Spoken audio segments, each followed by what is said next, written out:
ہوں، ابو جہل جیسا کٹر دشمن مکہ میں ہے. ایک قافلے والا یمن سے یا کہیں سے آیا ہے, ایک اونٹ لے کر کے وہ بیچارہ مکہ میں آیا, اس کا قرض ابو جہل کے پاس تھا, یعنی ابو جہل ان کے پیسے لے کر کے دبا لیا تھا, نہیں دے رہا, اور دادا ہے, گنڈا ہے.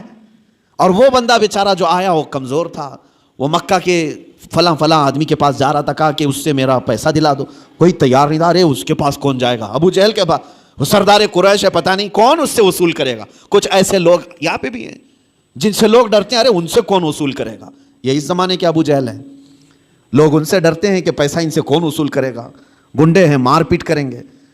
تو سب ڈرے ہوئے تھے. وہ مجبور آدمی مکہ میں حرم پاک میں مجبور اور پریشانی کے عالم میں کھڑا تھا. ایک کسی نے پوچھا کہ کیا بات ہے, مکہ کے حالات بتا رہا ہوں. اس نے کہا میرا پیسہ فلاں آدمی دبا کر بیٹھا ہے, ابو جہل دیتا نہیں. تو وہ حرم پاک میں جو بندہ آیا تھا, اس نے کہا تیرے لیے ایک ہی راستہ ہے, جا محمد کے پاس صلی اللہ علیہ وسلم. حضور پاک صلی اللہ تعالیٰ علیہ وسلم, وہ بھی مسلمان نہیں, اس نے کہا جا محمد کے پاس, وہ تجھے دلا دیں گے. وہ شخص کہتا ہے میں ڈھونڈتے ڈھونڈتے حضور پاک صلی اللہ علیہ وسلم کے پاس آیا. یہ حضور پاک صلی اللہ تعالیٰ علیہ وسلم کے حالات اس وقت, کیا آپ بہت بڑے پیسے والے تھے؟ کیا آپ اس وقت حالات میں مکہ والوں کے اس طرح سے مضبوط مالی اعتبار سے؟ لیکن وہ شخص آیا, حضور ایک جگہ بیٹھے ہوئے تھے, آتے ہی رو پڑا, کہا آپ محمد ہیں؟ کہا فلاں شخص مکہ کا ابو جہل, اس کو دوسرے نام سے پکارا جاتا تھا. کہا وہ پیسے میرے لیا ہے اور دیتا نہیں ہے, اور ڈراتا الگ ہے.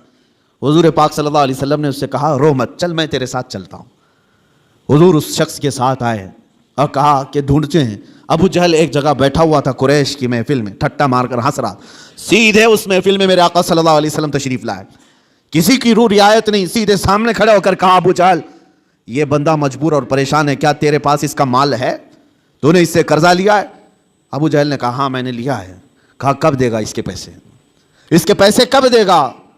وہ ایسا ذلیل ہوا وہاں پر کہ حضور کے پاک کے 2 جملے تھے, وہ فوراً گیا اور مال لا کر کے اس مجبور آدمی کو لوٹا دیا. نبی پاک صلی اللہ تعالیٰ علیہ وسلم کا وہ جلال جو کٹر دشمن ہے, جانی دشمن ہے, لیکن حضور کے اخلاق و کردار کے سامنے ٹک نہ سکا.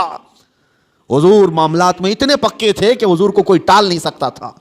اگر ابو جہل کے لیے حضور صلی اللہ علیہ وسلم نے یہ کہہ دیا کہ تو معاملات میں خراب ہے اور اس کے پیسے نہیں دیتا, تو پورے عرب میں اس کی بدنامی تھی, اور وہ اپنی بدنامی نہیں چاہتا تھا. لایا, مال دے دیا. یہاں پر سے یہ پتا چلتا ہے خود میرے آقا صلی اللہ تعالیٰ علیہ وسلم نے اپنے معاملات بھی صحیح رکھے اور کسی دوسرے کو ظلم ہوتے ہوئے بھی دیکھنا پسند نہیں فرمایا.